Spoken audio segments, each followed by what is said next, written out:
कर्क रेखा कितने देशों से होकर गुजरती है? इसे समझने से पहले यह जानना जरूरी है कि कर्क रेखा है क्या।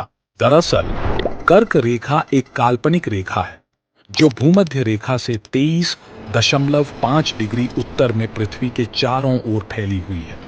नक्शे पर यह रेखा 17 देशों, 3 महाद्वीपों और 6 प्रमुख जल निकायों से होकर गुजरती है।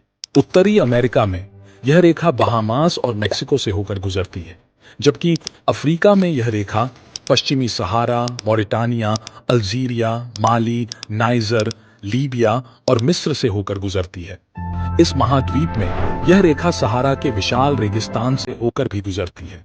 एशिया में यह रेखा ताइवान, चीन, म्यांमार, बांग्लादेश, भारत, ओमान, संयुक्त अरब अमीरात और सऊदी अरब से होकर निकलती है। भारत में कर्क रेखा 8 राज्यों को पार करती है: गुजरात, राजस्थान, मध्य प्रदेश, छत्तीसगढ़, झारखंड, पश्चिम बंगाल, त्रिपुरा और मिजोरम।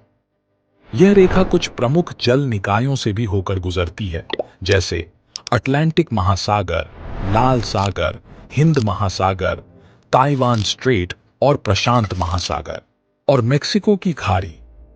इसलिए जब नक्शा देखें तो इस लाइन यानी कि कर्क रेखा को नजरअंदाज न करें।